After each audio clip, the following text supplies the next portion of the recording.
എവിടെയോ എന്തോ ഒരു തകരാറ് പോലെ. തകരാറല്ല ഗൈസ്, തകർന്നതാണ് കേട്ടോ. യൂട്യൂബിലെ കായ്പോള ഉണ്ടാക്കുന്ന റെസിപ്പി കണ്ടിട്ട് ഓടി കയറിയതാണ് ഞാൻ അടുക്കളയിൽ. കായ്പോളയ്ക്ക് എന്തിനാ തേങ്ങ എന്ന് ചോദിക്കുന്നവരോട് ഇത് ഞാനായിട്ട് കണ്ടുപിടിച്ചൊരു ഇൻഗ്രീഡിയൻ്റ് ആണ്. അപ്പോൾ ഇത് പോയി കാര്യത്തിലോട്ട് വരാം. നെയ്യില്ലാത്തതുകൊണ്ട് ബട്ടറിലാണ് കേട്ടോ തേങ്ങ മൂപ്പിച്ചത്.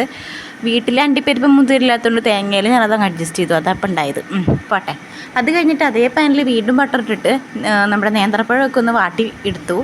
അതിനുശേഷം ഞാൻ ഒരു മിക്സിയിൽ 3 മുട്ട, കുറച്ച് പഞ്ചസാര, വളരെ കുറച്ച് പഞ്ചസാര കേട്ടോ, പിന്നെ പാല്, നോട്ട് ദ പോയിൻറ്റ് പാല്. പണി പാലും വെള്ളത്തിൽ കിട്ടാമെന്നൊക്കെ കേട്ടിട്ടില്ലേ?